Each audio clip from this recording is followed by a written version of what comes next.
Oh, hi, podcast listeners. There's many ways you can listen to the Real Nerds podcast. You can subscribe on iTunes. You can also subscribe on Stitcher Radio. You want to send us a Twitter message? You can do that. It's so easy, at Real Nerds. Like us on Facebook, Real Nerds Podcast. You can visit our website, realnerdspodcast.com, where there'll be a lot of articles for you to not only read, but to listen to our previous shows.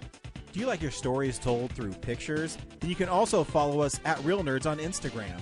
You can also call us, 720-6nerds5. Thanks for listening and enjoy the show.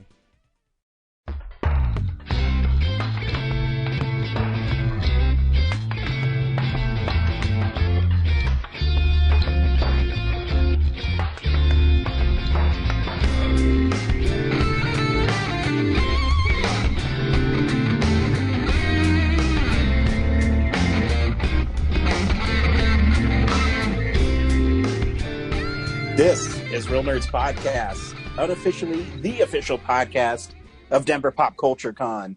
I am Ryan, coming through to you on Zoom with Brad. Hey. Zach. Hello. And Corinne. Greetings. And every week we see a new movie and we podcast our experience of the world. And this week we saw Jiu Jitsu. Stay tuned to the end of the show where we'll tell you if you should see the film or not, play the trailer, and then spoil the film.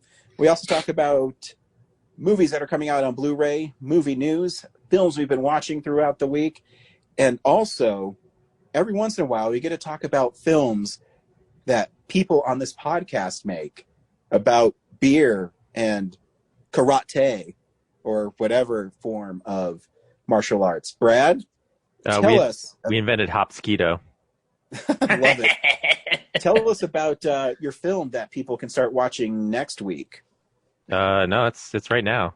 Oh, is it right now? I thought, is it till the next week they can watch it? Yeah, from today, which is the 30th, through December 6th, you can watch it on a really complicated address. So let's see how I can condense this so people... Tell them to go to our... Isn't it on our Twitter feed? I don't know. I might have posted it there. Post it on our Twitter feed and then pin it to the top. Yeah, just check our Twitter feed. You can find it there. That's the way to go. We should make a tiny link for it or whatever a bit URL. That's the ticket. What? How do you do that? You just go to a bit URL site, put your big link in, and it pops out a little link. Thanks, Gen Z. Yeah, that's how I did it. That's how I was able to keep promoting Leather Brown, was because we just kept putting that. I kept putting that big link into a little link. And that way I could make a bigger post. But Brad, your film this is one people can vote on, right? To move you to the best of?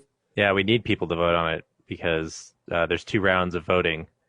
And there's 90 films we're competing against. So holy shnikes. Yeah. It's a worldwide 48-hour, well, not 48-hour, but worldwide weekend competition instead of the normal local Colorado one. So yeah. We definitely need people to. I mean, you have to pay $8 to vote and watch it, at least. But can you watch all of the other films though? You can. You can pay $25 for the whole. There's 6 groups. The 90 films are separated into 6 groups, and you can watch all of them with that screening pass for $25. That's not bad. Yeah, which I bought, and so I'm going to do a screening here one of these nights this week. So. I'm excited. You're saying I got to get excited over another election? Dang it!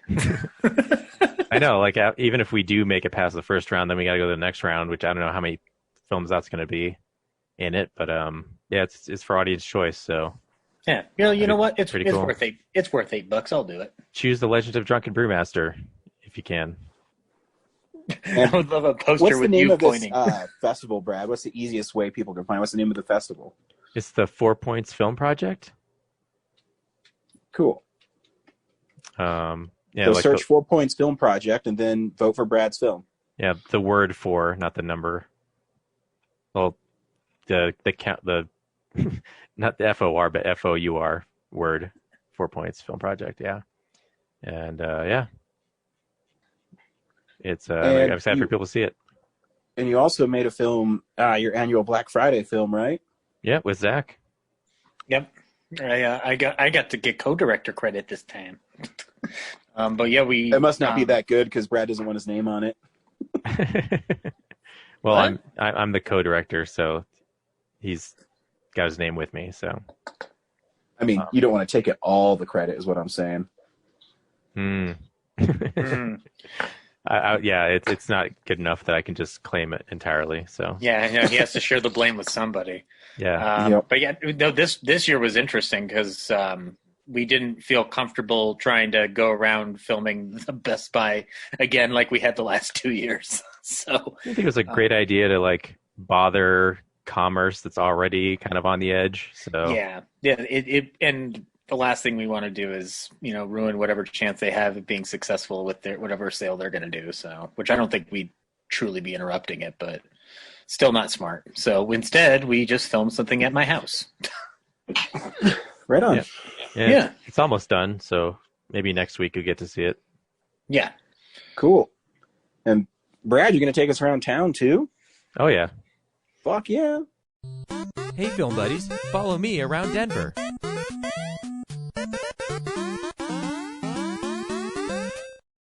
Actually, really just up north to the 88 Drive-In, where they are playing Elf, A Christmas Story, and National Lampoon's Christmas Vacation through December 3rd. So check that out. Yeah. Ryan, is A Christmas Story something that's prevalent in your life? I guess this also goes for Brad and Corinne as well. No. I mean, it's what it is. I mean, it's fun, but it's not. I'm not crazy about it like some people are. Okay. My dad's really into it, so we watched it a lot growing up. I don't think I've ever seen it in its entirety. Like I either see it on TV at the beginning and then go somewhere, or I come from somewhere and then catch the end of it. It's super episodic, so it kind of doesn't matter where you drop. All you have to know is the kid wants a BB gun. That's literally the only thing you need to know. Apart from that, you could pick it up anywhere. It's like literally vignettes about being a child in the 30s, which means I should love it, but for whatever reason, it's not. It's like it's one I enjoy for a family reason, but like if I'm looking at I'm not going to actively watch it on my own. So I watched part of it, so I'll get to that later. Sweet. And yeah, that's what's going on around town.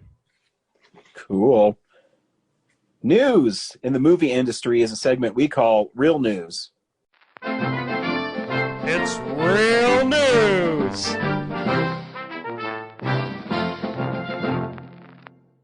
Alrighty. So this isn't any real huge confirmation, but it looks like Warner Brothers is negotiating for Godzilla vs. Kong to be a streaming release.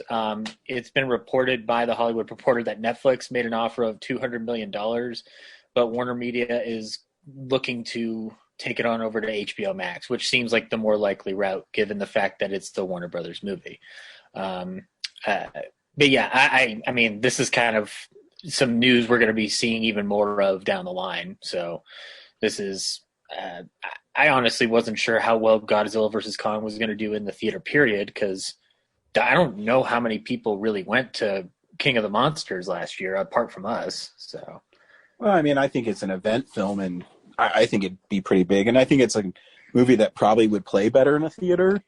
oh yeah, I would want to see that in the theater. That's one I would actively want to go to in the theater. And it doesn't come out for 6.5 months. I would, if I was Warner Brothers, I would wait as long as I can to see how the vaccine and everything's going to shake out. You know what I mean? But yeah. Oh yeah. I don't have $400 million on the line, so who cares what I think?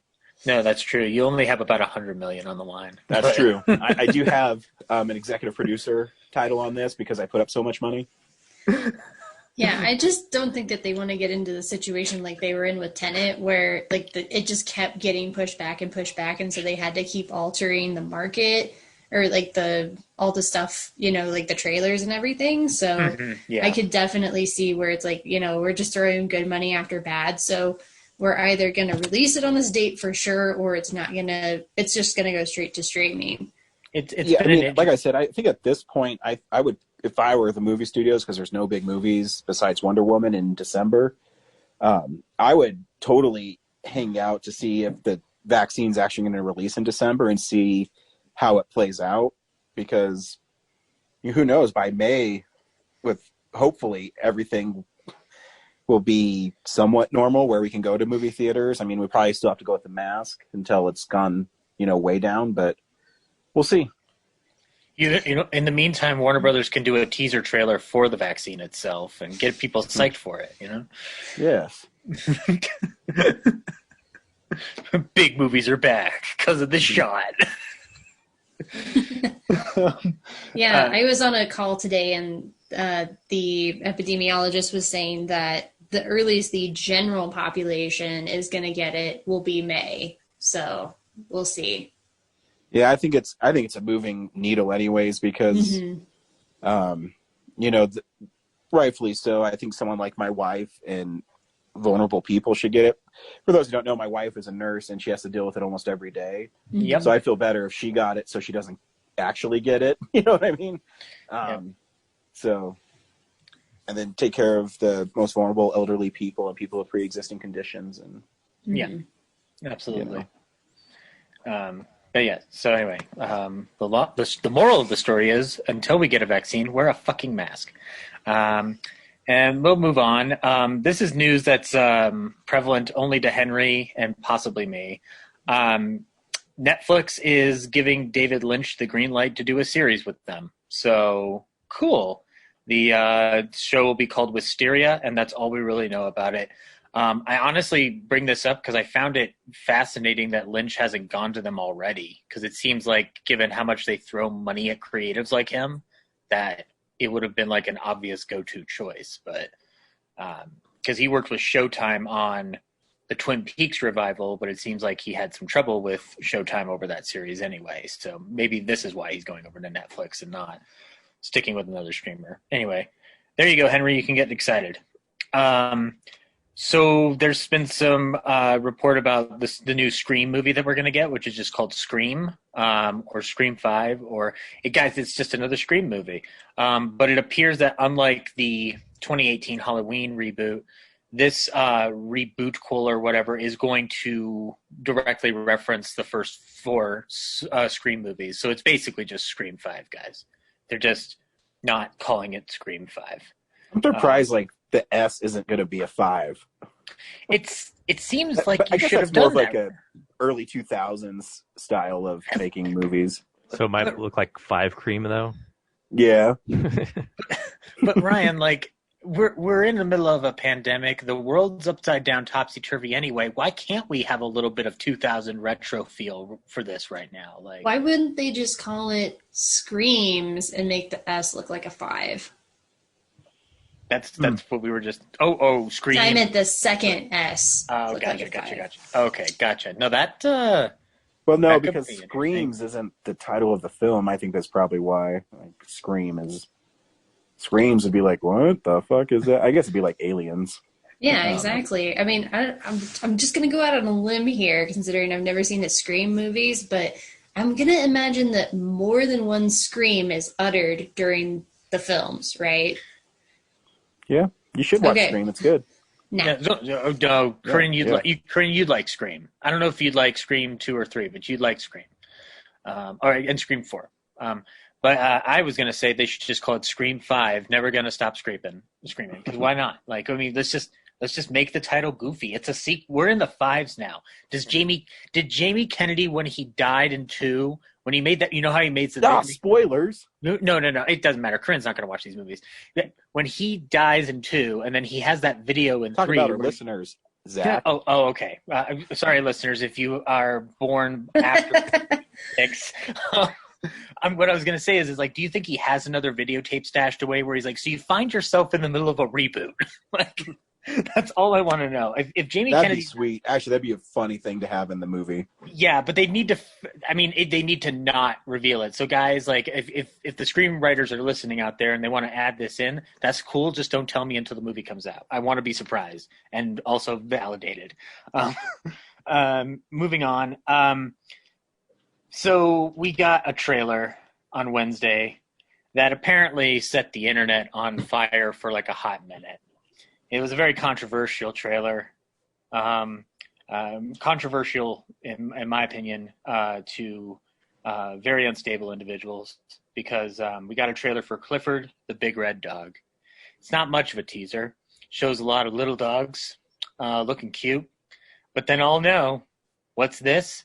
This dog's pretty big, and he's also an interesting shade of red. And then they zoom out, and it's just a regular-looking dog who's red. And, yeah, and that's how they introduced Clifford the Big Red Dog. The movie's coming out from Paramount Pictures, and the response to this teaser has been met with disbelief, disillusionment, and the cries of an insane public during a pandemic, because I have never seen so much whining and complaining as I have seen over the Clifford the Big Red Dog trailer. Wait, what are people complaining about? Because the dog looks so regular and normal. He doesn't look like a cartoon. It's similar, Ryan, to how people were angry over the way Sonic the Hedgehog looked for the Sonic the Hedgehog movie. Now, I will give the Sonic people a bone, because, yes, that is a weird look that they gave him initially, and I guess in retrospect, yes, I'm happy that they corrected it. It didn't change my opinion of the movie. But the Clifford the Big Red Dog teaser, I mean, it's a dog. Like, if you want to make a cartoon Clifford, you can make the cartoon Clifford and make it 2D or 3D animation or whatever. If you're going to make a live action one, yeah, they're going to follow that Marmaduke model with the Owen Wilson movie, where they're just going to, make it a dog who's red. So I also don't know why people are surprised that Paramount Pictures is doing this, because they haven't been able to get an IP right for the last 3 years. So they should just do like what they did with the new Peanuts movie and just make it like 3D animation that's like 2D. Well, you know what I'm talking about. Yeah, I agree. I absolutely agree, Corinne, because it's a children's book where the illustrations were your big draw as a child. And there's a PBS cartoon that I remember being very successful. So my question is, why did Paramount decide to do it this way? But then my follow-up question is, why was the internet surprised that this was going to happen? Also, you said this was like the biggest, like most complaints you've ever seen on the internet. Do you remember like the whole controversy about like anytime Batman has been cast? Okay, let me rephrase. Non-Batman related controversies. Because that's a legacy, Corinne, that goes back since before I was born, when Michael Keaton was going to be cast and everybody said Mr. Mom can't be Batman, and they were fucking wrong. The only one I can't remember is, I don't think people really cared about Christian Bale. Brad, do you remember people upset about Christian Bale? No, because they pushed for him.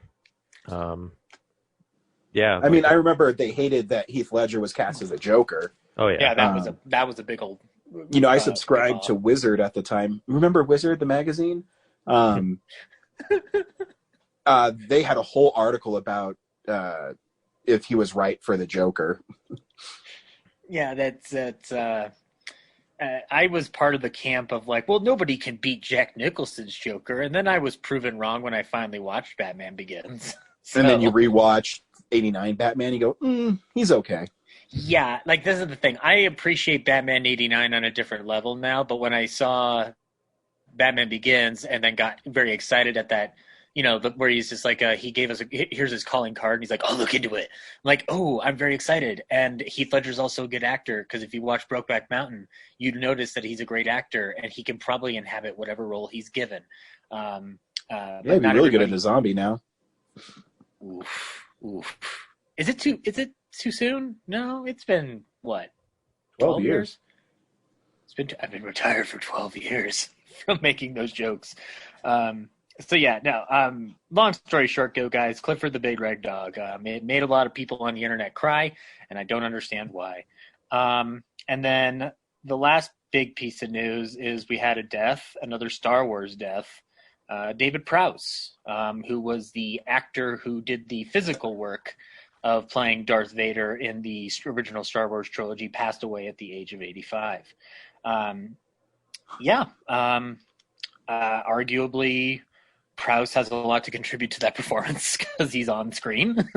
I think the menacing posture and his imposing figure definitely did. Oh yeah, I know like the part where like Darth Vader would always put like his hands on his hips, like right on his belt. I know that was something that he specifically brought to the role because of his time in like bodybuilding and things like that. Yeah.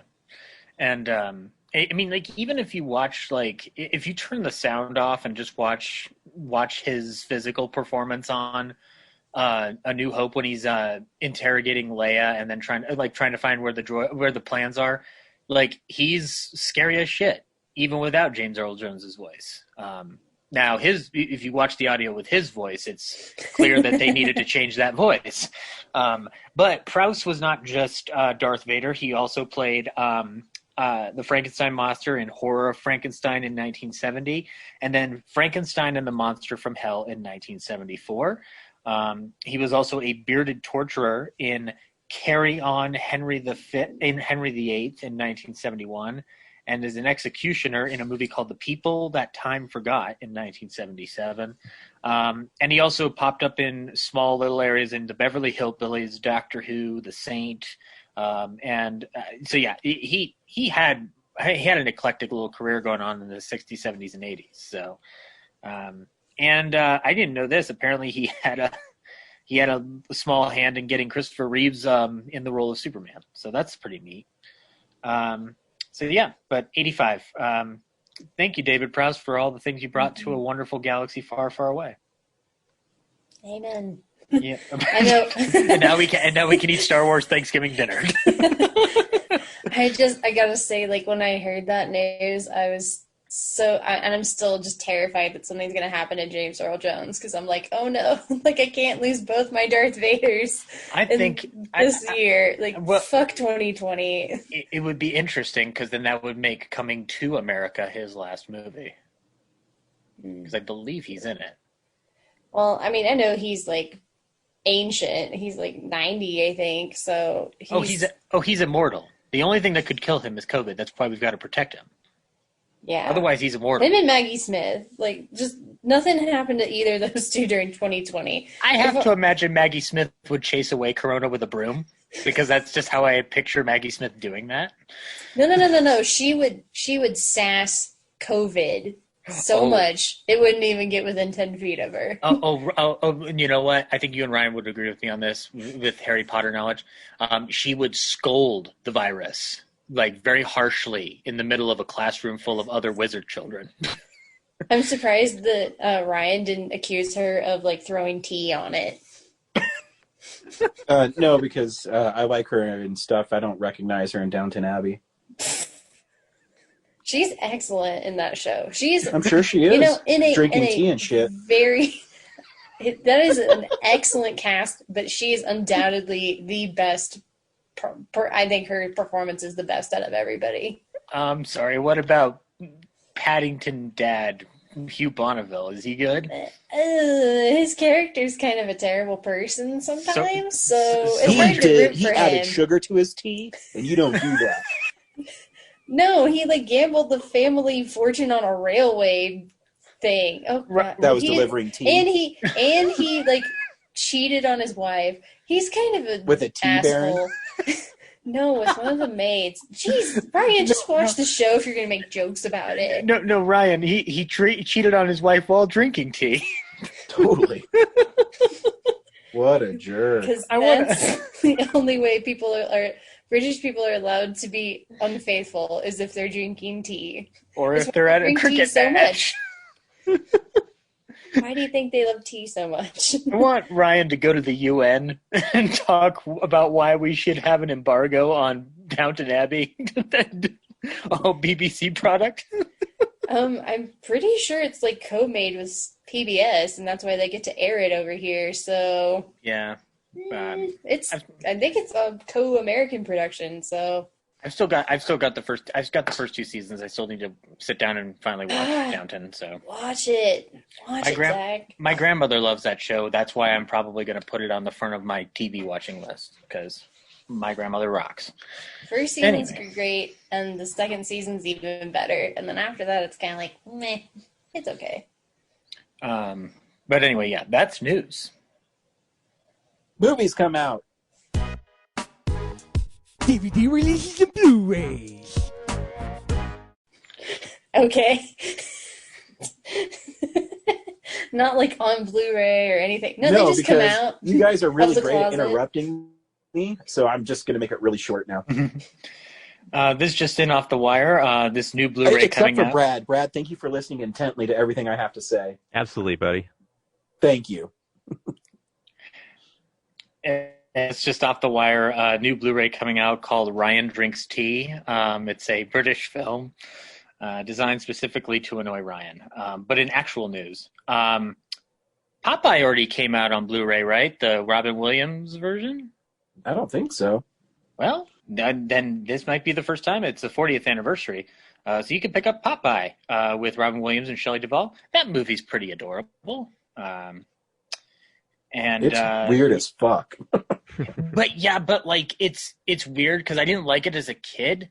But if you watch it within the context of it just Robert Altman trying to make a cartoon movie, he kind of succeeds. It's not great. He just kind of succeeds. But anyway, I think the big release, which you may want to wait on because I think we'll get a better version of it down the line, is the Lord of the Rings trilogy and the Hobbit trilogies are coming to 4K. There's some steelbooks. They already announced next summer they're going to have the special features and new special features for it. Yeah, so you might want to wait on that. But if you can't wait, or you're an extreme collector, you can get two different versions of it in standard, and then you can also get some nice steel books. So there you go. There's your options for that. Also on 4K is Beverly Hills Cop, which seems like that should have happened a while back, but better late than never. Where's the bananas at? Now I'm just thinking of Clerks the cartoon. Billy, I need your help. All right, Axel. And then speaking of Eddie Murphy, we also have a 4K of Coming to America coming out this week, tying in nicely with the eventual March release of Coming to America. See, there's the 2 in the middle, guys. Also, this definitely is the first time for this. You can get the Blade in 4K. So that's pretty neat. And then, let's see, I think the one that Ryan definitely has coming and one that I need to still order is the Bugs Bunny 80th Anniversary Collector's Set. And you can get... and the best part is I get a Funko Pop keychain with it. And not only that, Ryan, I believe it's glittery or sparkly or something. Oh, dude, you didn't even tell me that part. Yeah, well, that's some people might say it's the 40 cartoons that haven't been released on home video, but I'm going to go with freaking the sparkly Bugs Bunny Funko Pop. Let's be honest. They're all going to toss their Blu-rays in the garbage and just take the Funko Pop. That's why they're paying $100. No, you're buying it because you're getting nice remastered cartoons that have taken forever to get out to us. And I was reading a review of it, and they also have, I think, 12 bonus cartoons from the new Looney Tunes. Yep, and they also have a new documentary on Bugs Bunny, I believe. So yeah, Yep. So yeah, can't go wrong. Please pick it up because again, if we keep buying Looney Tunes things, they'll give me the Daffy Duck 101 that I want, and I want that, guys. Every day. Yeah, I know. Here's the thing, guys. If I don't get it, I'll keep texting Ryan about it, and then Ryan will go insane. So you don't want Ryan to go insane, right? I'm pretty sure he already is. Ryan, I'm not silly. I just don't give a darn. That was my Daffy Duck. I'm glad Zach, who's the only one who picked up on Crazy Daffy Duck. Yep. I knew what you were doing. I'm not dumb. Not only that, Ryan, here, I'll get nerdy for a second. Ryan, you were totally doing early Daffy Duck when Bob Clampett and then Robert McKimpson and Tuck Avery were all doing that character at the same time. Yep. That is actually true because I can't do Mel Blanc, so. Yeah, oh God, it's Mel could do wacky Daffy, but he really comes into his form with regular like straight man Daffy for Bugs. Oh yeah, it's awesome. Like I'm not like Chuck Jones is like number 2 for me compared to Bob Clampett, but I will always readily admit that Chuck Jones has the best written cartoons. Anyway, you're also getting Paramount Classics is putting out Trading Places and The Golden Child. Hey, remember Trading Places where Jamie Lee Curtis gets naked? Yep. Hey, you remember in Trading Places where Don Amici and Ralph Bellamy are in a movie with Eddie Murphy, and I like it a lot. I think the movie's pretty funny. I haven't seen it in a long time, but It seems like it's the Eddie Murphy movie that we all acknowledge is great, but we don't rewatch it constantly. Yeah. Which I'm definitely guilty of that. So I need to go back to it. And I like Jamie Lee Curtis, obviously. The Oh, yeah, Golden she's great Child. in the movie. Yeah, The Golden Child I've only seen once, and I do not remember a frame of that movie. But maybe I will rectify that. Who knows? There's also a steelbook coming out for a 4K release of Crouching Tiger, Hidden Dragon. That looks pretty neat. Steelbook looks awesome.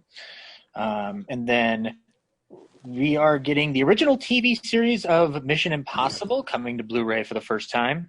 Or you can go down the Ryan route and James route and just watch the movies. I don't know. Have you watched the series, Brian? I'm sorry, what series? Mission Impossible, the original TV series. A long time ago. I couldn't tell you a single episode about it. I used to watch that stuff with my grandpa all the time. The only thing I know about it is that Martin Landau was on it. That's the only thing I remember about it. And Leonard Nimoy. Yeah, that's true. Anywho, there's also a steelbook of Leon the Professional. You can get that if you'd like.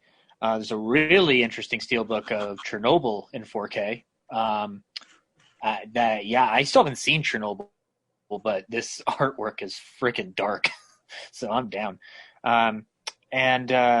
Let's see. It also looks like there's a steelbook of Arrival. I think just this week is Steelbook Week, it would appear. So I'll find something non-steelbook. Hey, how about Perry Mason's Season 1? Ryan,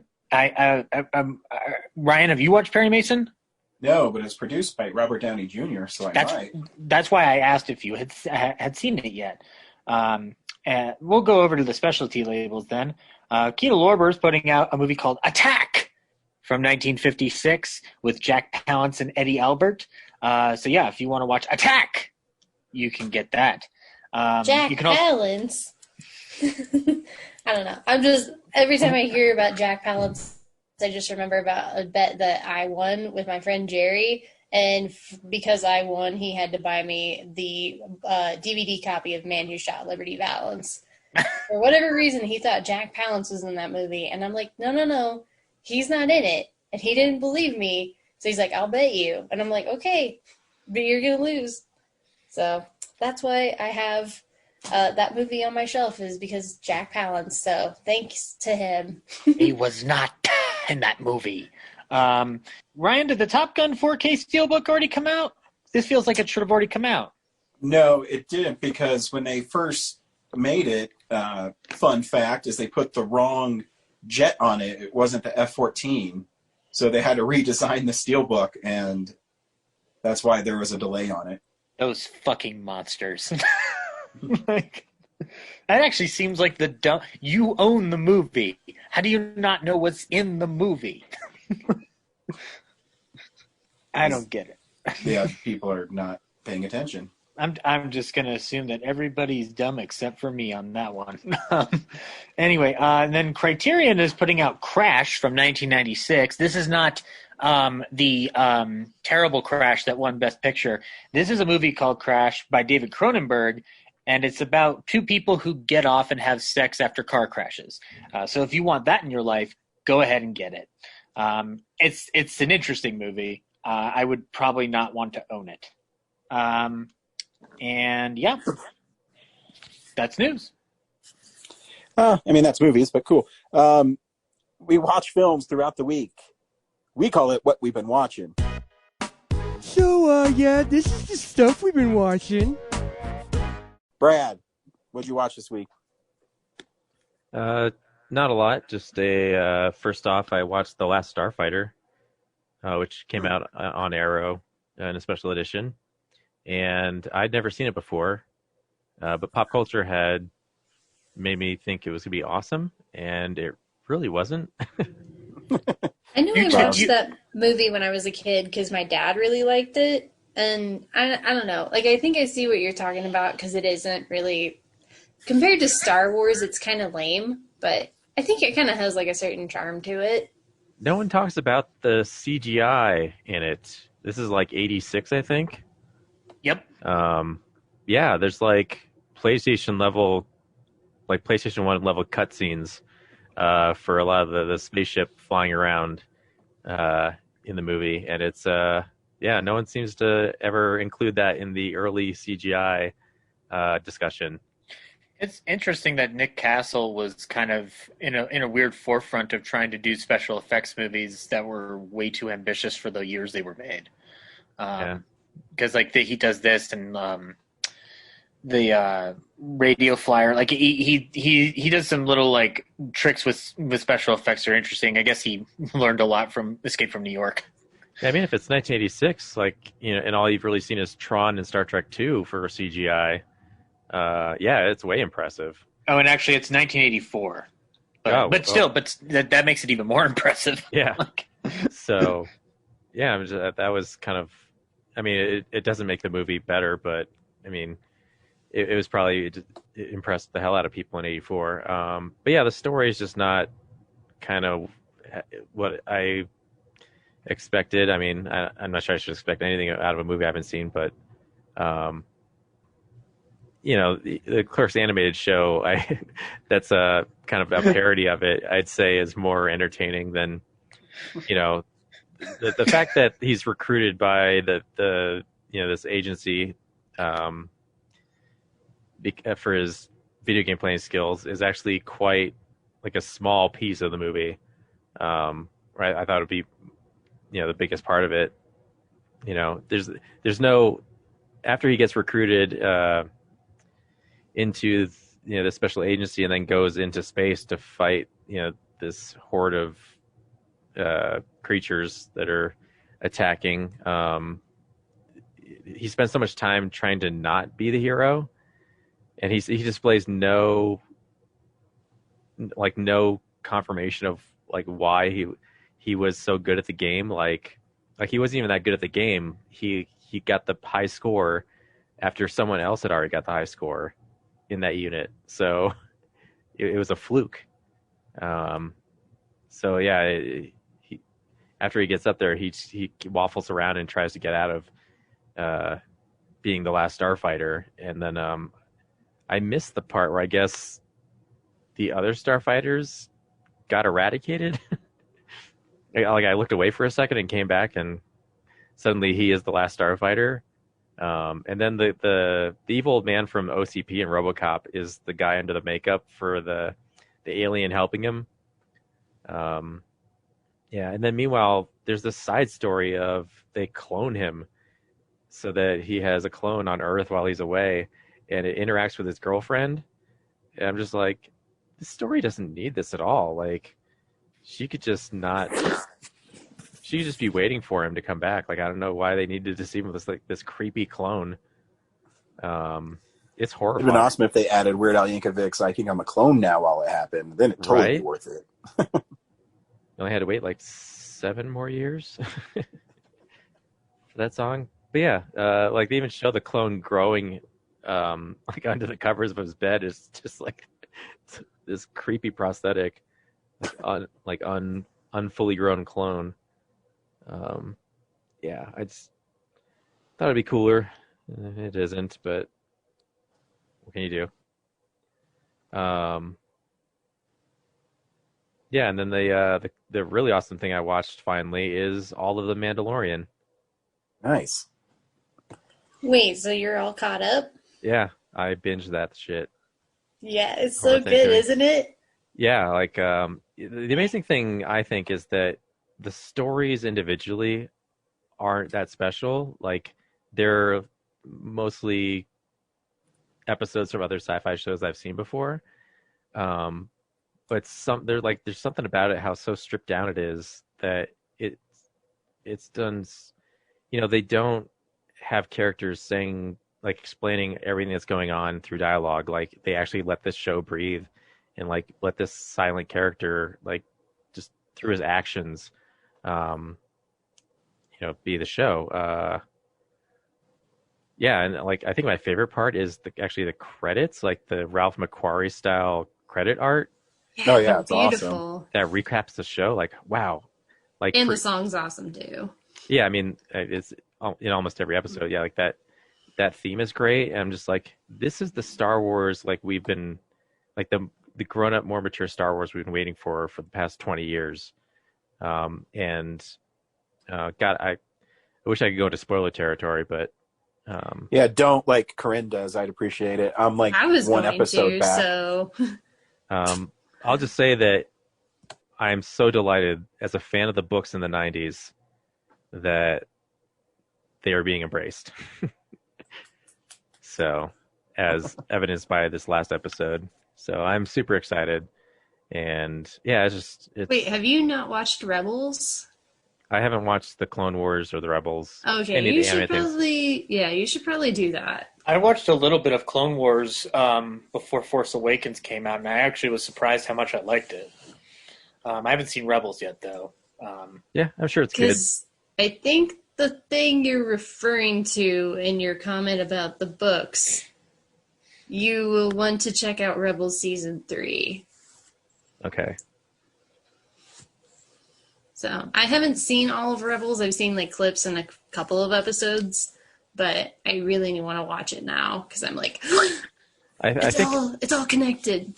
I think at some point I heard that made it into an animated version, but I'm really excited. After the recent Skywalker trilogy, eradicated that storyline. So I'm excited to see it come back into the canon. So I assume the Mandalorian's canon. Yes. So Yeah.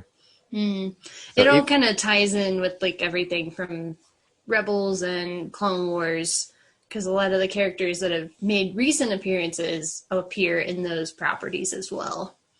Yeah, I imagine that the two characters from those stories that are the same-ish probably won't be included, but there's other stuff going on in that line of books that it'll be cool to see play out.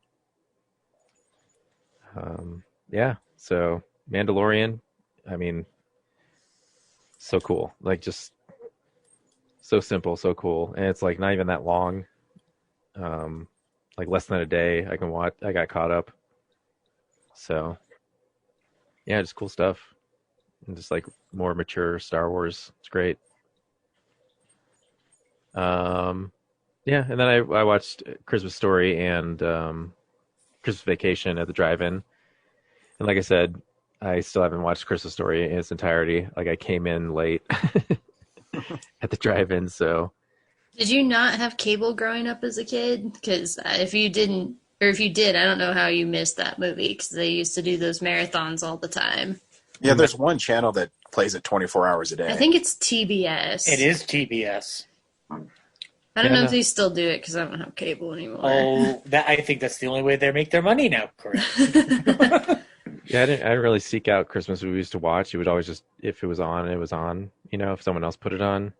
And like I said, I think you missed this part before the show, but I always either started it and then we went and did something else, or I came in at, like, late on it, so like I did this time. So, but it's like Zach said, it's episodic. It's just about it really embodies just kind of like the feel of Christmas. Mm-hmm. Yeah, it's based on the memoirs of the guy who narrates it. Yeah, like it just feels like it just gives you that Christmassy feeling, but it's not like the stories are that compelling. There's a lot of, like, I think the humor from that film ultimately comes from the idea of, like, an upbringing in the 30s versus how we would view it in the 80s. And now if we watch it today, it seems like 10 times more abusive than... Yeah. Like, it's a slice of life, and I'm definitely sitting there most of the time going like, oh God, like the patriarchal attitudes of some of these people, like, just. I will say there are portions of that movie that I do love because of childhood memory, like when he uses the decoder ring and it turns out it's just an ad for Ovaltine. That's funny as shit.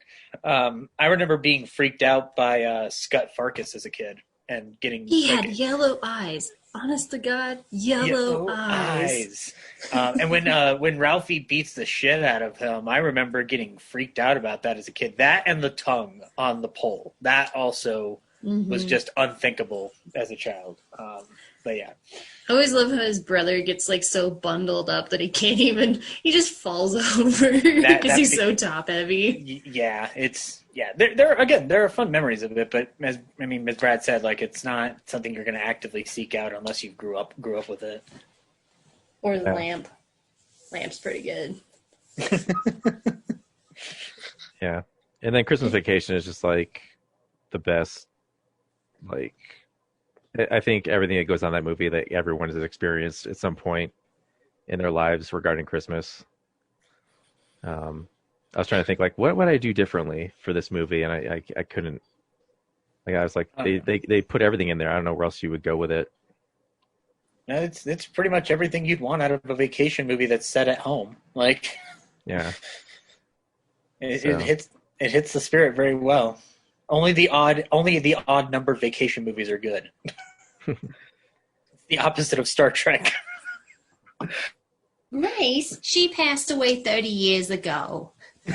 The blessing. I pledge allegiance to the flag. The flag. Oh my gosh, I love that movie. She's my favorite character in it. She's just so weird. Yeah. I think my favorite part is just the squirrel in the tree.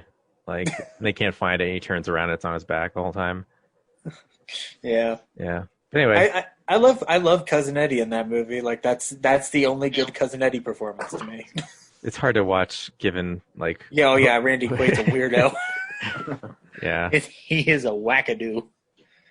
Yeah, so that's what I watched. Mandalorian's awesome. Check it out if you haven't already. Ren?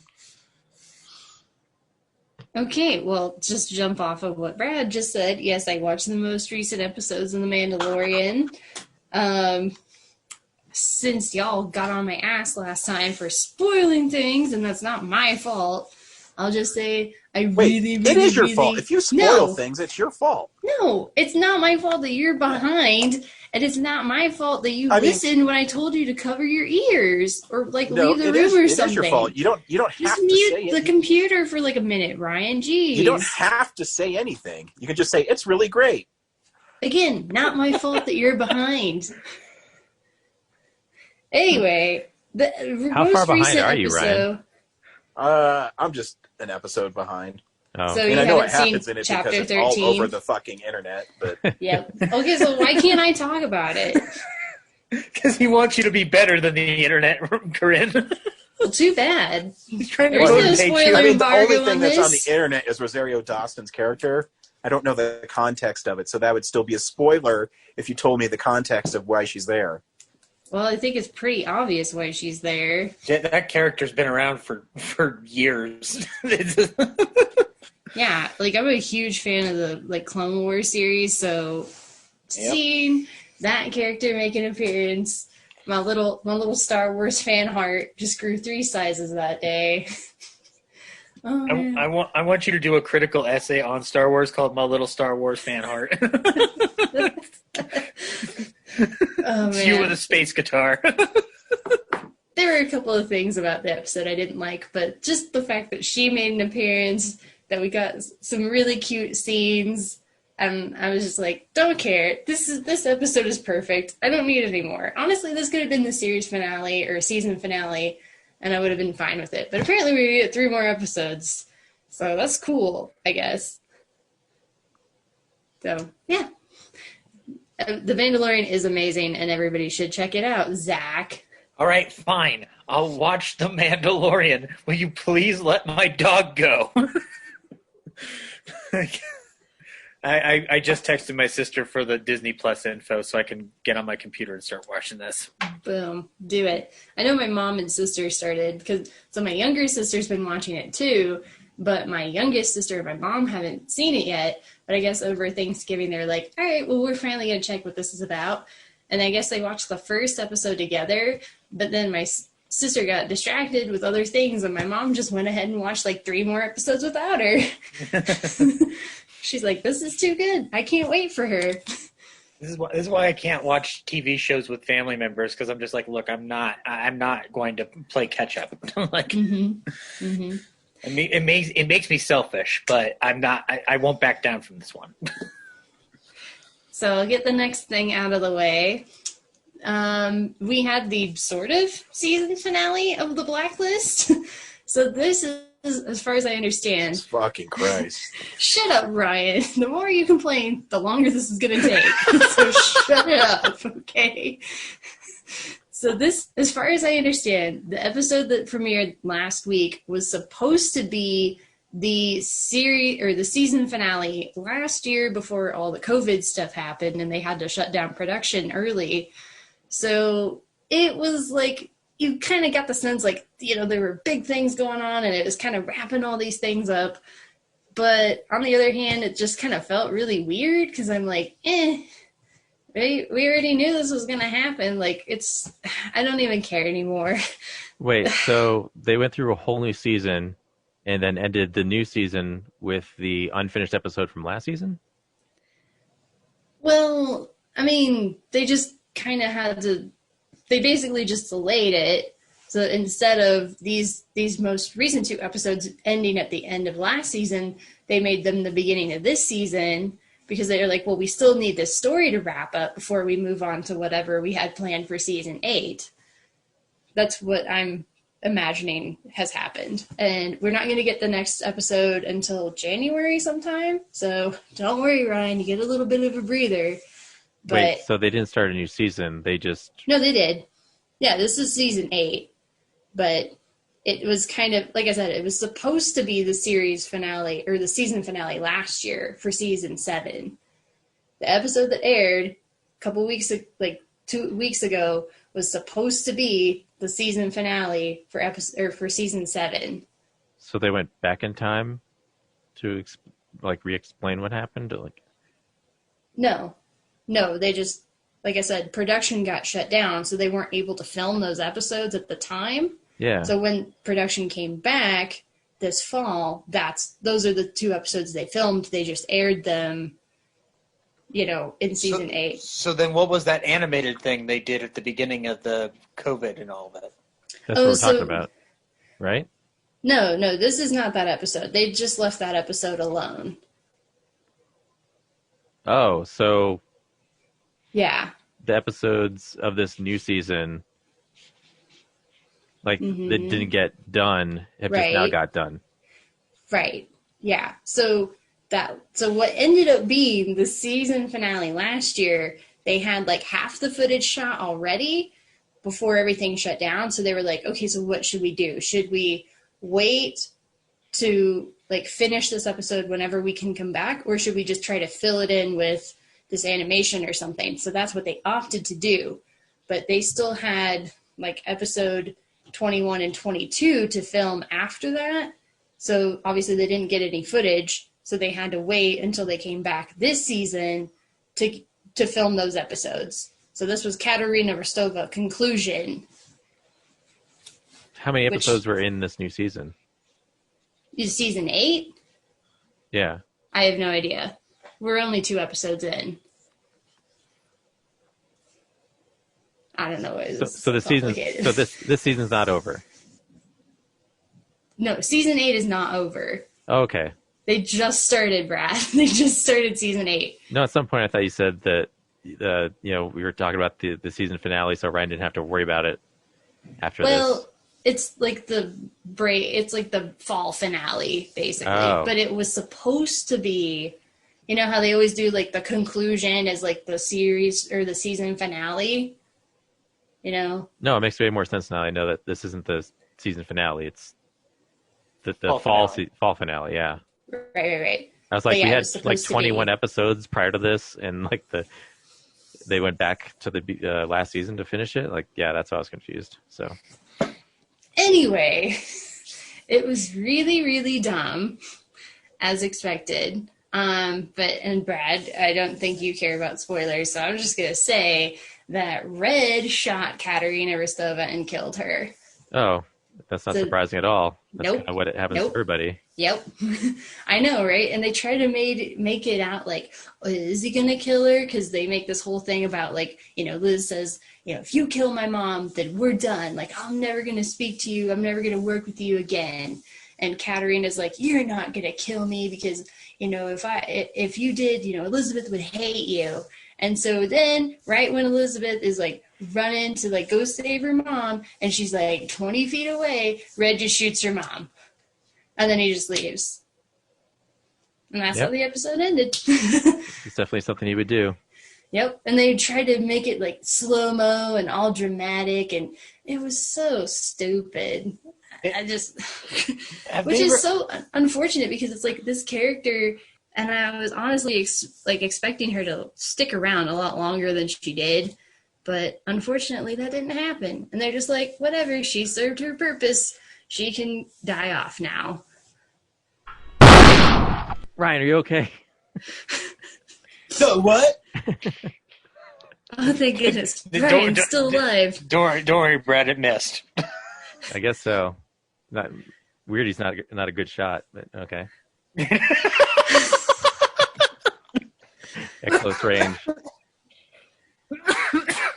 He wanted to live to see that Halloween sequel. I guess so. Yeah, that's right, Ryan. Don't. You've got a bright future ahead of you. Halloween kills, and then Halloween ends. Thank God. So, like I said, Oh my God, Fran, it's over. We won't have another new episode until until January. So you get a bit of a reprieve. I do think it's kind of weird that they just came back for 2 episodes and now they're on another like month and a half long hiatus, but whatever. That's why I was so confused. I know. It's so stupid. Corinne, I'm trying to figure out which is more convoluted. Terrence Malick's The Tree of Life or The Blacklist? I think as we've discussed, it's the Resident Evil series. Oh, that's right. Yes, that is the most convoluted, even though I haven't seen anything past the first one. Yes. No, I'd say The Blacklist is still the most convoluted. Like, Corinne and I were messaging each other. I totally forgot she had a sister. Oh, yeah.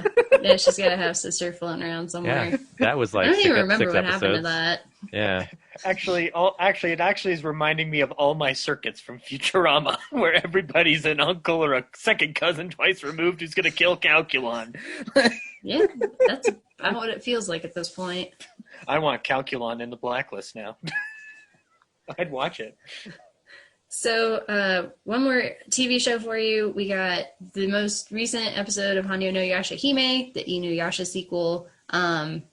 It's still pretty interesting. Like, I'm still sticking with it. Still haven't gotten a lot of answers, but I think the dynamics between the 3 main characters are really starting to kind of click, and the humor is pretty good. So I'm excited for the next episode. And then, so 2 movies I'll talk about real fast. I rewatched The Great Race, which is family favorite. Grew up on it. If you've never seen it, it's from the 60s, and it stars Tony Curtis, Jack Lemmon, and Natalie Wood. And they are all members of, like, they're all daredevil kind of people back in, like, the early 1900s. And they want to do this race from New York across the United States to, across the ocean and across Asia and Europe to Paris. Man, I hope Natalie Wood doesn't take a boat. Ryan. She doesn't. She floats on an iceberg. Oh, God.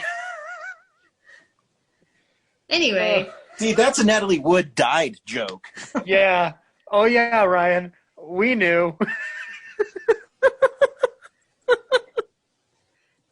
So I was talking with my dad while we were watching it, and we were getting into like the trivia and stuff. And we found out that Charlton Heston had actually been offered the role of the Great Leslie, which is the role that Tony Curtis plays. And my dad and I were both just like, this isn't like, no, Charlton Heston, like, he's great, but he would not have been good as the Great Leslie. Like, that's just not kind of the role that he would play. He probably would have demanded to shoot people with a gun in the middle of the race. So maybe. Yeah. But my dad mentioned, like, you know who would have been good? That Cary Grant guy. He would have been good in it. And he actually didn't even say that Cary Grant guy. He said, that guy from what's the one with like the submarine movie? And I'm like, I don't know what you're talking about. So he looked it up and he's like, Cary Grant. That's who I was thinking of. So and I have to admit, He's right. Cary Grant would have been perfect as the Great Leslie, except he was too old by that point, and Cary Grant was never too old for anything. Grant, I'm pretty sure Cary Ryan, Grant you still. said that he was retiring around that point. He was. Yeah, so he would have been But too he only old. retired because he wanted to raise his daughter. He didn't die because he's old. Oh yeah, no, he didn't retire because he was too undashing or elderly. He retired because he was fed up with everything and like. Yeah, and he wanted to spend time with his daughter, who he had 1966, I think. Yeah, and also Fabergé eggs pay more than movies. Yeah, a shitload more. Yeah, Ryan, that's what we should do. Get into Fabergé eggs. Just because there are a lot of stunts in the movie, there's a lot of like set pieces and everything. Like the role would have just been too demanding for him by that point in his life. So, like if he had been like in his 30s or 40s, he definitely could have done it. But he was like in his 60s by that point. But you never lose your vaudeville training, Corinne. So I'm pretty sure he could have done whatever the role required with his. I'm pretty sure he ran for like 10 minutes in Charade. Yeah. I did forget that scene where Stanley Donen had him run track for 10 minutes.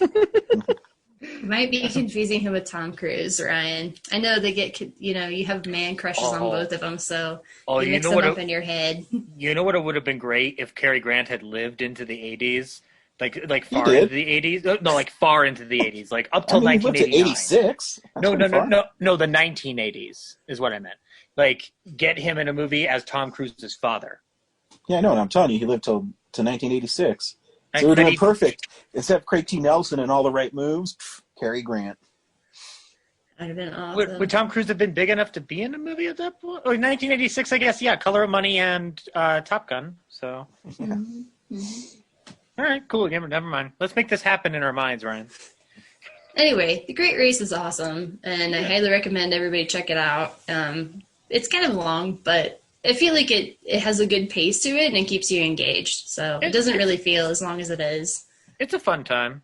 Mm-hmm. I think it's one that you listed as one you wanted to talk about on the show. So definitely. I could talk about that movie all day. I love it. Okay, so I'll talk about this one holiday rom-com I watched on Netflix called The Holiday. Hey, so, before you do that, fun fact of Holiday, the lady who wrote that script is the second person to die in Jason Takes Manhattan. Wait, really? So sometimes your career, she went from an actress and she writes screenplays and directs movies now. So she has a nice career. What's her name? I forget her name. Some lady. Yeah, the script actually isn't like for the genre. I think the script is really strong, but it falls into a lot of the same tropes that you're used to seeing in like Christmas rom-coms. So, it's okay. It's better than most of the Christmas rom-coms I've seen, but it's still like, you have to know what you're getting into. Which, admittedly, it is rated R. Or TVMA or whatever. There's like the first thing that the main character says on screen is "fuck Christmas" or like "fuck the holidays" or something like that. It's like, holy shit! Wait, how'd they get a hold of my daily conversations? I know, right? Yeah. I thought, this is going to be one of those like knockoff Hallmark Christmas movies. Oh no! First thing out of the gate is the F-bomb. Okay, well, I got to change my expectations, and then they, either talk about or insinuate like sex acts, and the guy's finger gets blown off at one point. There's just a lot that happens. But I will say I appreciate the fact that it does kind of pivot around Christmas and Thanksgiving, the Christmas season, but it does cover other holidays. So it doesn't feel like just a Christmas movie. Like you get a little bit more diversity of your holidays. The premise is that these two people are tired of their shitty situations in their love lives, and they decide that they're gonna just have like a casual platonic hangout like on the holidays, that basically they get to hang out together, no pressure, no expectations, and they of course fall in love and all this stuff. But it's pretty fun. Like I said, I thought that some of the humor was pretty clever, but like I said, you just have to know what you're getting into. But didn't we have this area covered with No Strings Attached and Friends with Benefits? Like, Are those Christmas movies? no, I guess the angle is it's a Christmas version of those movies. Yeah, pretty much. And I thought people would be more surprised of my rom-com holiday knowledge I just dropped. I was surprised. I just didn't say anything. Tiffany Paulson, like I didn't realize she was in Jason Takes. I don't remember that, but dang. Yeah, she's the girl on the boat at the beginning. Do you follow her on Twitter or something? How do you know that, Ryan? Well, no, he's just a Jason head. Yeah, that, and so I'm working on my top 20 releases of this year. So I have a really, really big Friday the 13th review that I'm writing. Mm-hmm. And so I do research, and so I brought up the IMDb page of Jason Takes Manhattan, and I go through the actors and see what's going on, and yep, that's when I found out she's the writer on Holiday. Oh, have you seen it? No. Okay. Are you going Netflix to? doesn't recommend those movies to me. Well, maybe you and Laura watch it one night when Kellen's gone to bed. Maybe one day. So, anyway, that's what I've been watching.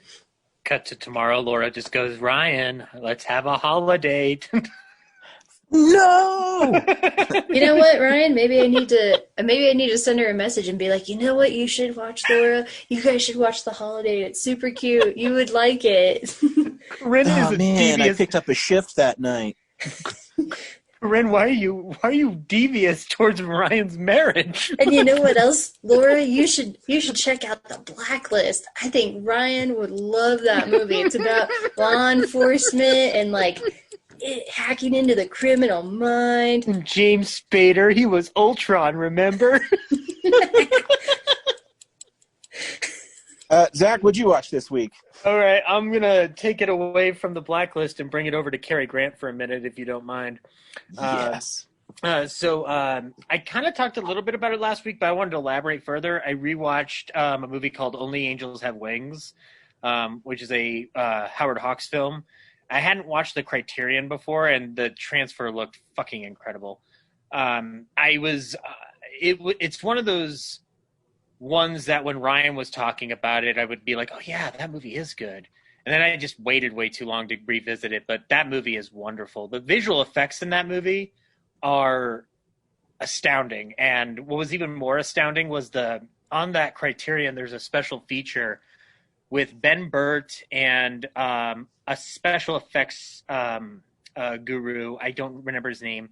What they go through pretty much every shot that's a special effects shot in that movie and talk about how important it is for laying the groundwork of visual effects. And when you watch it, they're pretty seamless even to this day. Nothing really truly feels like it's a model. Everything is working well in that picture. It is astounding. And Cary Grant's obviously great in it, as is Jean Arthur, my new One True Love. But the one that I was amazed walking away from was Sig Ruman, who Ryan, you know who he is. He plays the guy who runs their plane operation, but he's terrible with the money. Yeah, he's in normal Hollywood, Golden Age Hollywood standards. Sig Ruman is a guy who's usually a stuffed shirt who kind of bumbles and is upper crusty, snooty society guy. The most obvious role he's ever played that you would know him from is at Night at the Opera. He plays the head of the opera company, and Groucho gets into a bunch of tete-a-tetes with him.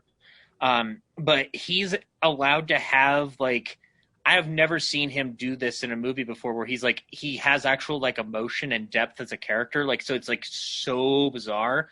But then it's wow, Sig Ruman's making me cry in this movie. This is fantastic. So yeah, if you haven't seen Only Angels Have Wings, it's very wonderful. And it talks about the importance of airmail, guys. You got to support airmail.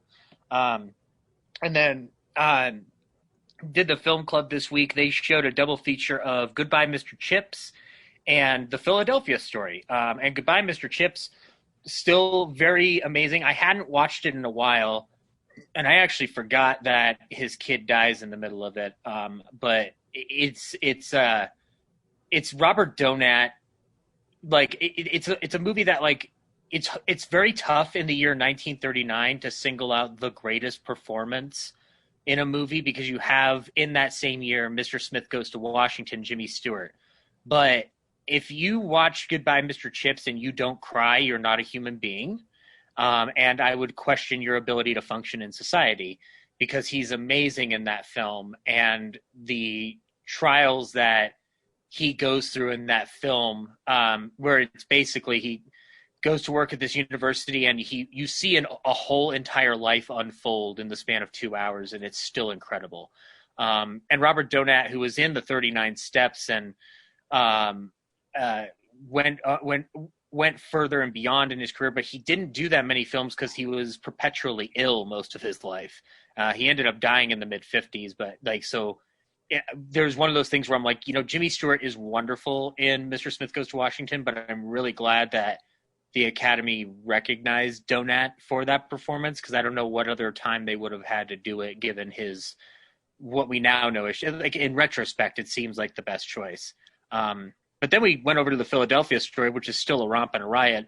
And I maintain, I don't know how Ryan feels about this, but I maintain that Jimmy Stewart won that Oscar because of his drunk acting, because that's some of the funniest drunk acting you will ever see in your life. When he barges in on C.K. Dexterhaven's house and just starts shooting off that letter while drunk, it's some of the best. It's just, I've watched this film so many times before. Like that scene is still incredible. And we were talking about it, like the fact that Jimmy Stewart and Cary Grant weren't in other movies with each other baffles me. Like, they should have been in other movies together. Like, it's quite frustrating that they're not. And in talking about it with people, like, one of the best ways you would have done that, get Alfred Hitchcock to direct them both in a movie together. That would have been like one of the greatest things ever. Like, I don't know what the movie would have been, but it would have been wonderful. But if you haven't seen the Philadelphia Story, it's a wonderful delight of a film. Where the ever frustrating but ever lovable Tracy Lord is preparing for her wedding, and also trying to keep a story. C. Dexter Haven is trying to keep a story out of the newspaper about Tracy's father by allowing the reporters access to her wedding, and high society, as it were, unfolds into chaos. And Ryan, do you remember the movie like all too well, like to point out each character? How do you mean? I'm sorry. So you remember Tracy's little sister Dinah, right? Yeah. Okay. I've seen this film so many times, but this is the first time I've ever looked at it from this perspective. This whole movie is basically the machinations of an 11-year-old child, because when she says, "I did it, my plan worked, I did it." I'm like, oh my God, she is the most devious child until Patty McCormick in The Bad Seed, because she lets chaos reign all over that place. But yeah, the movie's incredible. If you've never seen it, it's a delight. It's kind of frustrating to watch people of rich upper class act this way for comedy, but Katharine Hepburn, Cary Grant, and Jimmy Stewart sell the shit out of it. So. Yeah, I mean, that's where Katharine Hepburn came from anyways. She came from a really wealthy family. Oh, yeah, very much so. Like, and you know what's amazing about that film, besides the film itself, is actually how Hepburn had to work her ass off to get it made. Because she was box off. I always love the line in The Aviator, but I'm box office poison. But she was not well received at a certain point in her career, and this was her big comeback. And I can't remember... Did she specifically request Grant based off of Sylvia or Scarlett, Ryan? She did. And Grant would only do it for $130,000, which he donated to the war relief effort in England. All the money he made in that film, he donated. Yep. So the opposite of Joe Piscopoulos is what you're telling me. And so yeah, that was a load of fun. And then on Thanksgiving, I worked, and so I decided, you know what? I need to laugh this holiday season. So I rewatched The Coconuts and Animal Crackers and Monkey Business. So I did a Marx Brothers triple feature. These are films that I want to that I could never tire of. Like any of them in the Paramount set, those are 5 practically perfect films for what they are. Like the Marx Brothers are one of those like rare exceptions with movies where I don't have to think too hard about what's going on. I'm literally there to watch these performers do something that they've honed for years on stage, on film. I mean, Ryan, once you start cracking into the box set, like I want to start talking with you about some of the stuff that's pulled in Monkey Business because it's some amazing stuff.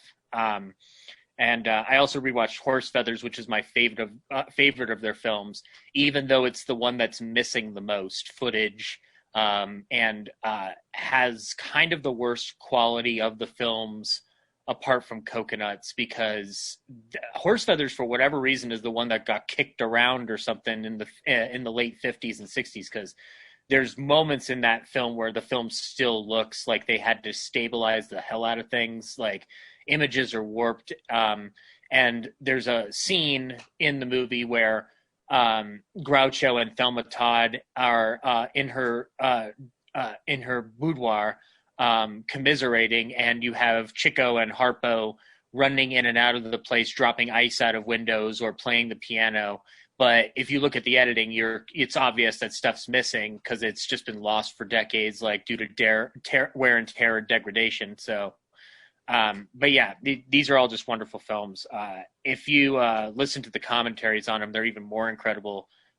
Bill Marx, who is Harpo's son, is on the commentary for Monkey Business, and it's wonderful listening to him talk about his father. And then the last thing I rewatched was Night of the Hunter, which, I mean, Ryan and I have both talked about it on this show. It's a wonderful film. It's 93 minutes of nightmare fuel for like the more I watch it, the more I'm like, man, Tim Burton like stole a lot of shit from Charles Laughton, because that movie is basically a great early Tim Burton movie in the respect of like how much it has to do from the child's perspective, how much of the visual creepiness is instilled into the aesthetic. Like that riverboat scene after they get away from Preacher is just is still astounding filmmaking. And Mitchum is just a god awful. Like he gives you nightmares to this day. And this movie is over 70 years old at this point.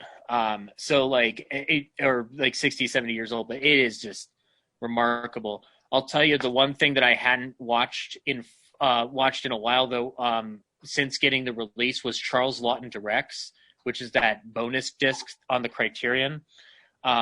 I think if you are a filmmaker listening to this podcast for whatever reason, and you want to learn a lot about not just directing, but also understanding what directing entails from multiple points of view, that is one of the most undoubtedly wonderful resources you can have at your disposal. It's 2.5 hours of the outtakes where you hear Laughton directing his actors, and it is just remarkable.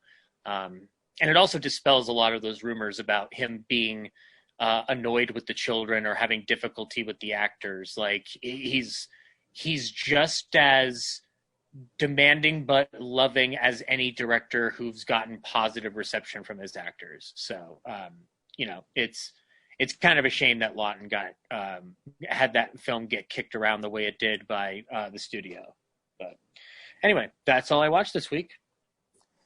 Yeah, I only watched 3 things, but I finally was able to finish my Alvin and the Chipmunks quadrilogy with The Road Chip, which is the 4th and final film of this incredible franchise. Wait, Ryan, you didn't see it opening weekend instead of that Star Wars movie? I know.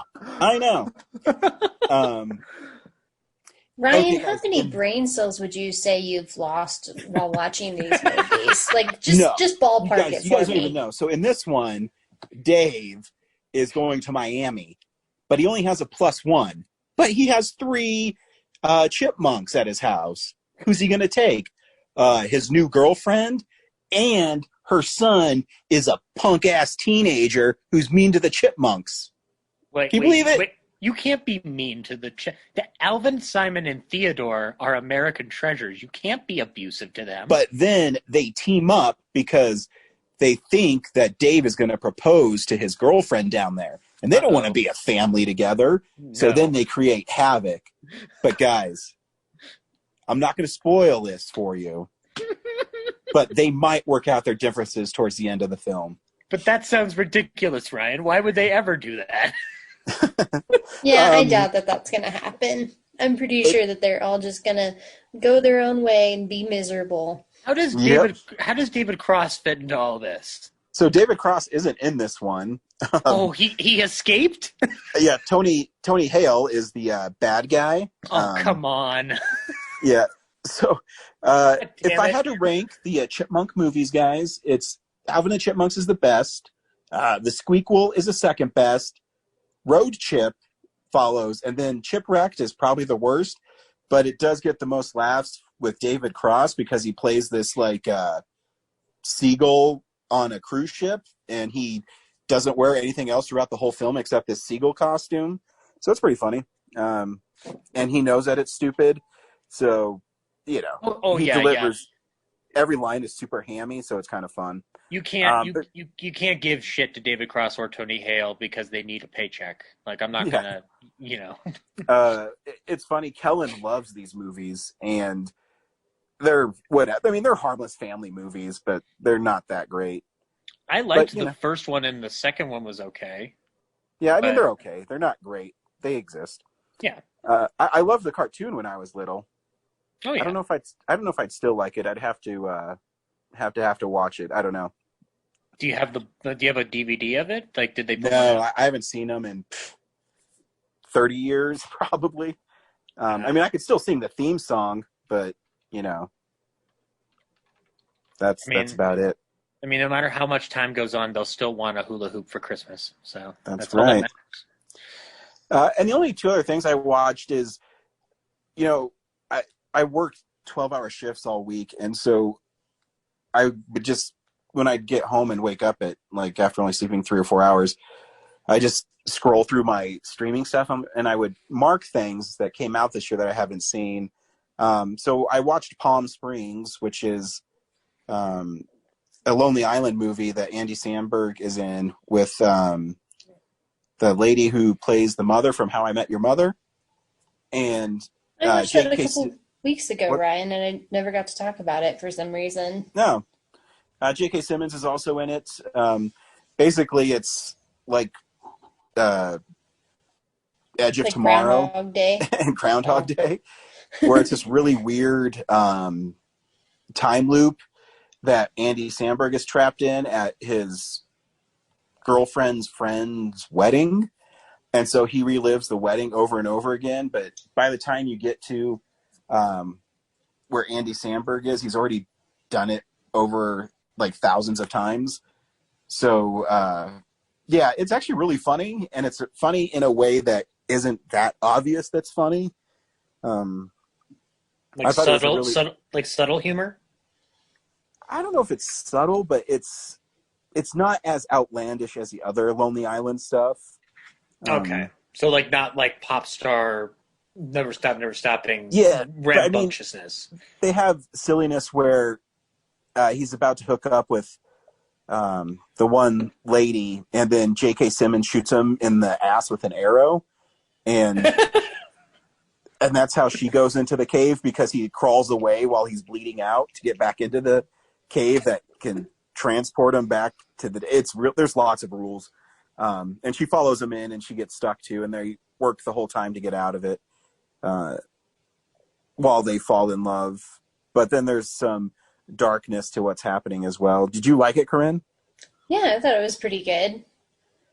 It had a certain charm to it, and I actually like the idea that you have multiple people stuck in the same loop together. Yeah. And I thought J.K. Simmons, like, the existence of his character kind of made it unique for me, because it's like he is stuck in the loop, but he doesn't have to be in the same location as them every Yeah, time. and it's really funny when him and Andy Samberg meet at his home, Mm-hmm. and he talks about how he really loves the day, even though he won't see his kids grow up. It's a really interesting story, but I assume you. how I his think it one was kid like. just constantly cleans, like waters the dog shit. It's like, just weird shit going on in the film. Did you see the post credit, or I don't know if it was post credit, maybe it was like mid credit or something, where he comes back to the wedding at the very end? Yeah, I was like, oh, okay, okay, okay. I was like, I wondered about him. I was like, I hope that they don't just leave him in the loop. I know. I thought about that the whole time when they got out. I was like, oh man, poor J.K. Simmons. He's stuck. Um, and then the other thing I watched was also on Hulu is Run, that has Sarah Paulson in it. And Oh, snap. it's, I've been hearing about this.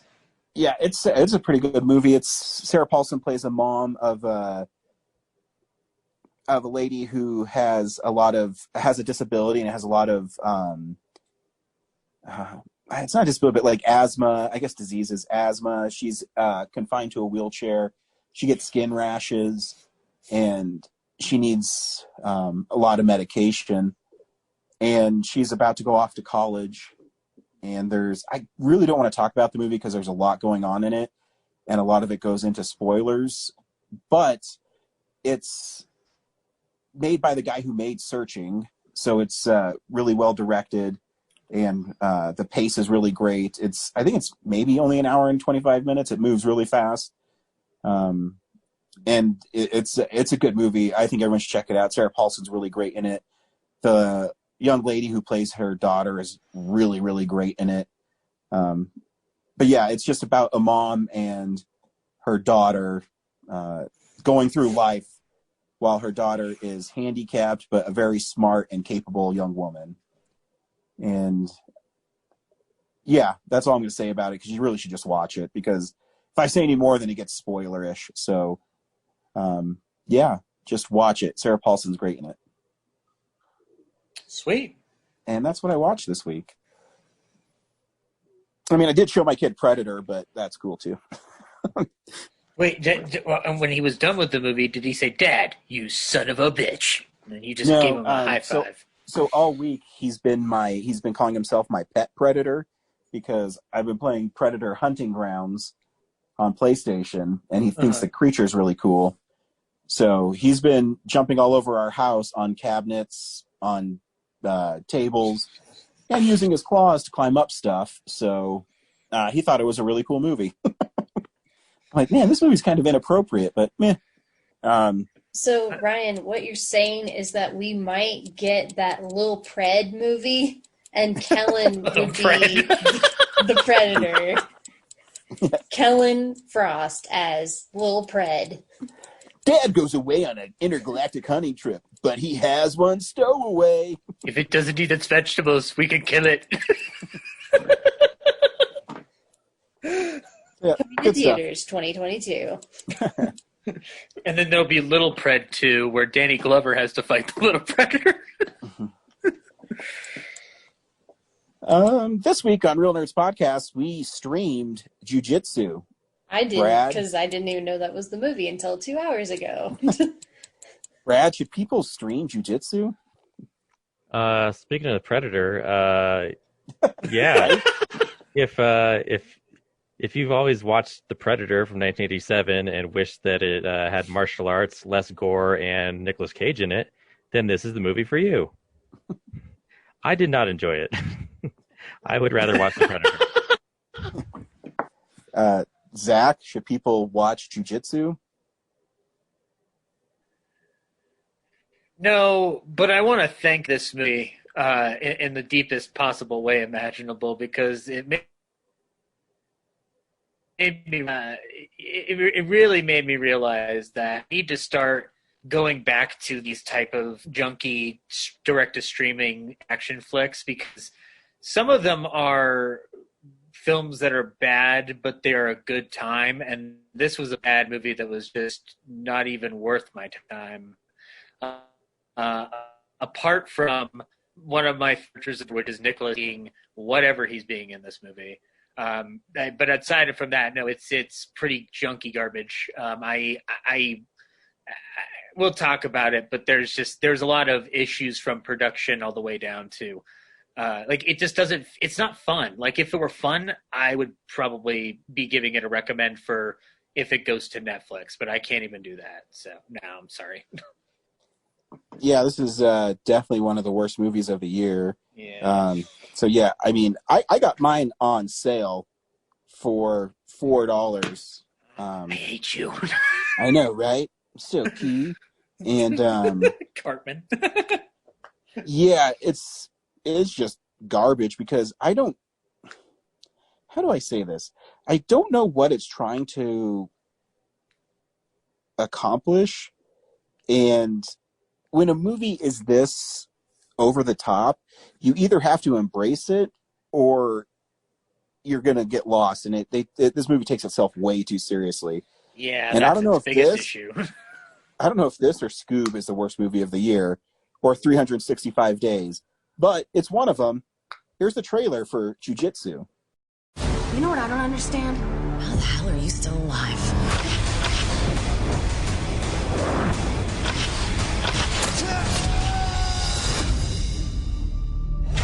Must have been a pretty bad fall. The comet you see in the sky right now passes over the Earth every 6 years and causes a portal. But when it's open, we get a visitor from a distant galaxy. The poet warrior in the sci-fi sense. The spaceman. And he comes here looking for a fight with you. The chosen Jiu Jitsu. If he doesn't get it, he stays and he kills everything. That is Alien Politics 5 through 15. Now you are all the chosen Jiu-Jitsu fighters. But as long as you die bravely, no one else will have to.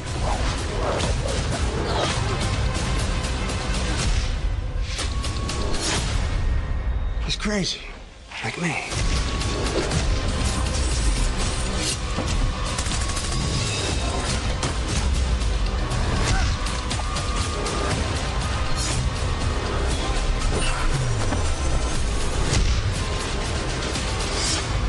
There's no honor in killing crazy.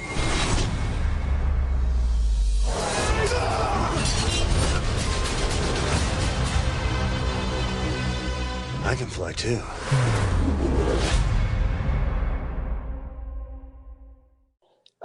Jiu-Jitsu is a story about some alien that comes through a comet every 6 years, and he has to fight through martial arts, this temple of martial artists. I don't know. Do you even know what the fuck is going on in this movie? Ryan, you don't understand. The aliens are the ones who gave us jujitsu. But also, I don't think they're using jujitsu. I thought jujitsu was a grappling martial art. Yeah. Yeah. And Nicolas Cage even makes the joke about, like, you know what's the most important thing about jujitsu? Leverage. Yeah, this But you're not doing it.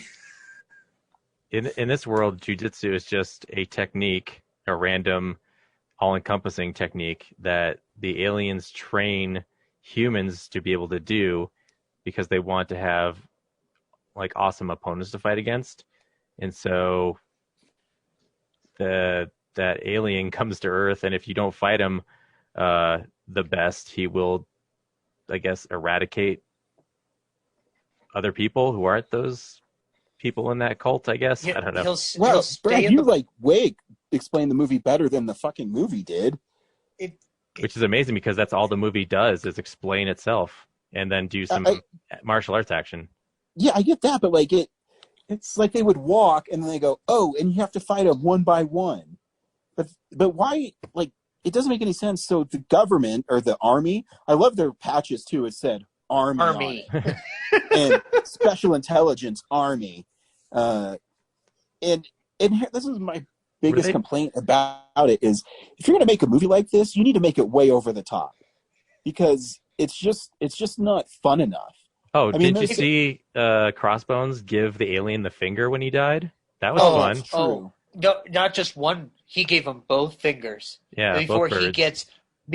gets like blown away, and then all you hear is the slight sound design of Frank Grillo going, "Ugh!" Like it's.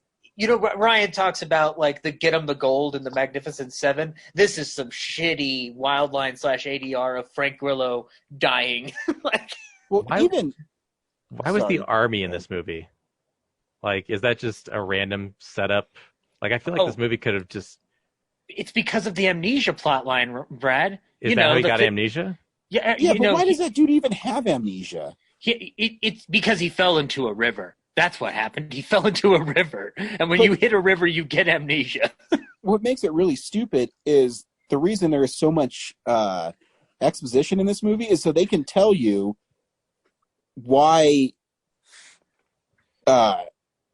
he is forgetting stuff, so they can tell you the movie, but they don't tell you everything in the movie, and then you have to go through, I don't know, 5 more minutes of exposition, and then some martial arts, and then I don't know. It just wasn't fun enough. I mean, I thought the part where they had the GoPro from the first person perspective was interesting, but then I get really distracted because they would add CGI blood and like smoke everywhere. Am I crazy, or did the cameraman die at one point? Like, did he actually get shot by friendly fire, and then the camera no picked idea. up and then moved to someone else? Yeah, that are you talking about the moment where he gets pummeled to the ground, and then you see another person get up in front of where the cameraman was flat on the ground dead? I mean, I feel like there was a couple different parts, but there's this one part where I was watching, and the camera's following our hero, Mhm. and he's following the same movements, and then the camera just kind of falls to the side and stops, like doesn't move at all, and then the hero approaches the camera and then absorbs that perspective and then goes on, like he had to pick up the camera right. for the dead cameraman. Yeah. I know what you're talking about. Yeah, no, yeah. So at some point, the movie's telling you that there is another person who's filming this. Yeah. And he's just been killed by crossfire. Oh, it's the best form of meta, Brad, don't you know? Like, yeah. And how lame was the alien too? Oh, can we talk about his face for a second? Because I his know. face. I was gonna say that too. He looks like some old Asian guy. I have a great way to describe this imagery for the listeners. He has 2 different faces. It's either an old man smiling or an old man constipated on the toilet. It's one of the two. It can't be any other. He has no other expression. I have no idea what this face is. It kind of looks like the poster for Brain Scan, Ryan. Like, yeah, there's a weird composite for that. Just like it would have been cooler just to not have a face at all. But was that because the body is actually an avatar and he's never actually there? He's just fighting through this robot? Well, no, because he killed it at the end. Maybe, I don't know. He stuck grenades. It looks like it's got blue blood or whatever, Well, I guess he's not dead because the one army guy was like, "See you in 6 years." I was like, "Didn't he just blow up?" Which is funny that the token black guy in it was also in the road chip. So you got a double dose of that. But yeah, every cliche character from the 90s that hasn't aged well is in this movie. Like it and like also the whole amnesia thing bothers me because like until we get to Nicolas Cage and he starts explaining stuff in only the way he can, the majority of the movie is him trying to figure out who he is and what he's supposed to do. And it's the equivalent of all his friends trying to remind him of what he did when he was drunk. Like, they were just like, no, remember, this was your plan. This was your plan. My plan? Yes, your plan. Like, I don't know how much longer I could have stood it until Nicolas Cage showed up and started fighting the shit out of him and then explaining it while smoking a joint. Like, what was really funny is if you watched it, they'd only have Nick Cage in the close-up shots. But anytime it was fighting or there was a wide shot, it was totally not Nicolas Cage. Oh, also, the reveal. After Nicolas Cage dies, there's a big reveal, guys. There's a big reveal. Nicolas Cage was our hero's father the entire time. And then it dissolves into black and white and shows clearly not Nicolas Cage playing delightfully with Jiu Jitsu with this child. And then it comes back and he goes, he didn't want me to know. Yeah, the dude who's in the lead is freaking awful. He's in stuff. Like, he's in that Kickboxer Vengeance thing or whatever. Oh, yeah. Yeah. No, Yeah. and it's directed by the same guy who did Kickboxer Vengeance. Yeah. It's just interesting that this the thing that I found fascinating about it was that this movie is like it's not like it's poorly shot like in certain angles of it, like they clearly have some form of budget, but like there's sound design missing in the first fight when they're in the military installation. Where there's just the random army guys just come from the hallway and instead of shooting the dude, they decide they're gonna, do karate. I don't know. Yeah. Well, because men want to make sure they can also fight with their fists or something. I don't know, but the bottom line is like they're hitting the ground in that place where he's being held. I don't hear any thud whatsoever from coming out of the speakers in my television. Like I'm like, what the heck? Like you couldn't add a thud. Remember when Tony just storms the compound and before he storms the compound, he walks up and the one guy can't. Like fumbles for his holster, for the longest time. Like, isn't he a trained professional? But they're not expecting jujitsu, Brad. They're not expecting jujitsu. Nobody expects the jujitsu Inquisition or whatever. And the comic book wraparound. Like that was the most useless shit I've ever seen. Well, I think it's a way to get around using special effects. I guess so. But I had a thought in my head. I'm just like, is this how snobby people is this what they think comic book movies are? Because I could understand it if this is the only thing they've ever seen out of a comic book movie, because like it's like the Ang Lee Hulk movie where I'm like that's cute but you don't need it. Like and it kind of disappears by the end. Like they kind of stop using it like halfway through until the final one where it's the military guy who's drinking to celebrate. Like, oh yeah, he had to be the most important image in the movie. Like, it feels like, the director and the lead actor from Kickboxer Vengeance were like, hey, let's just go away for the weekend and like shoot a bunch of cool karate, and we'll edit it into something. Yeah. Oh, and I've got Nicolas Cage on speed dial. He said he'd come over and party with us and bring over a few kegs. So why don't we just bring him along for the ride? We can score like $2 million in capital if we have a name attached to this movie. So who's free this weekend? Yeah, it's like, okay, let's see. There's Tony Jaa. Well, he was going to come over anyway, but now he'll definitely come. Well, we need international cred so we can sell it in Asia. Okay, yeah. So Juju Chan, Tony Jaa. Oh wait. We need an MCU star, one who isn't being properly utilized outside of the MCU. Oh, Frank Grillo's on the line. Let's get him here. Yeah. Like, oh yeah, and let's get Rick Yoon, because why not drag him into this? I don't know what's going on here. I looked in the distribution of this. Like, Paramount has its name attached to this. I want to know why and who and what. Like, if they're doing international, I'm worried about Paramount's business model right now. Yeah, I don't know either. I mean, like, I will say though, like, there are some fun, dumb moments with Nicolas Cage. Outside of that, yeah, no, Nicolas Cage is fine. I think he realizes what he's doing. He's just in there to be seen chewing, Yeah, no, he's embracing what he's been embracing the past 4 years. Like, it's interesting because one of my favorite movies from this year has been The Color Out of Space, where he is doing that intentionally to add to the movie that he's doing.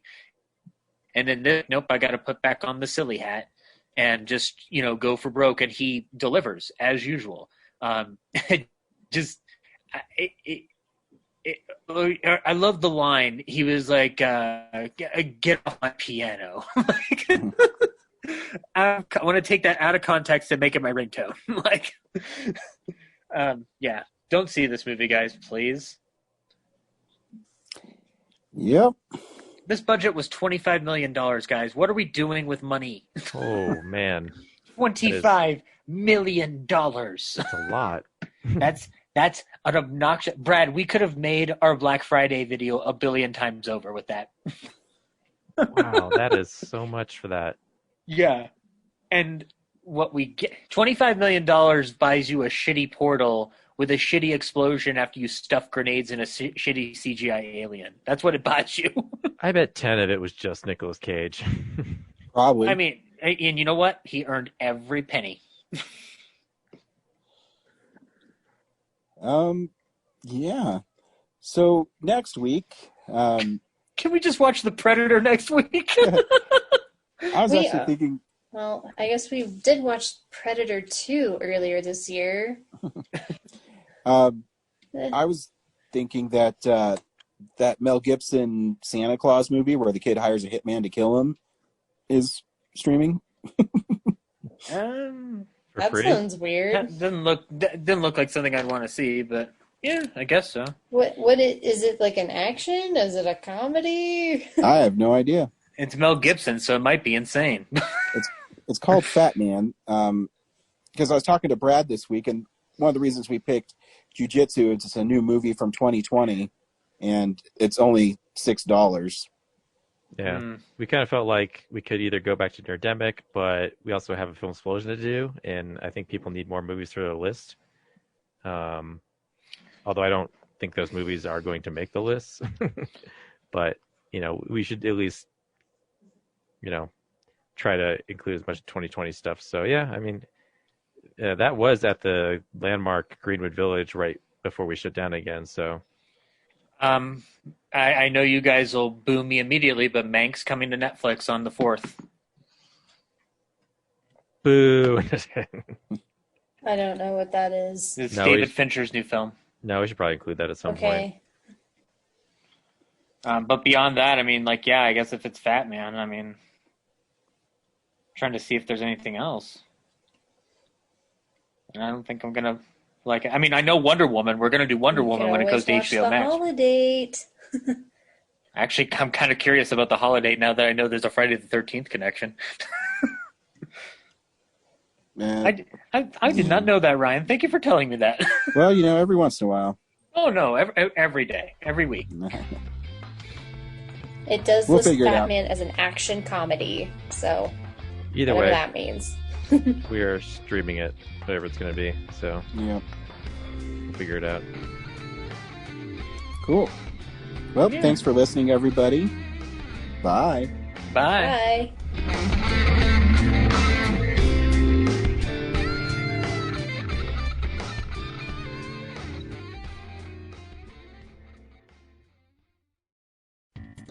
Thank you for listening to this episode of Real Nerds Podcast. Real Nerds Podcast is a production of Nebulous Visions Multimedia. Thank you to Sparks Mandrill and Plan 9 Studios for our kick-ass theme song. Also, if you're in the Denver area and you're looking for a cool place to see movies, we see them at the Alamo Draft House in Littleton and now also in Sloan's Lake. Thank you to Colorado Coins, Cards, and Comics for supplying us with all our comic needs, especially you, Andrew. You know who you are. And a big shout out to James's mom. I'm giving you an electronic hug that you can feel through the airwaves. Thanks for listening, and have a nice day.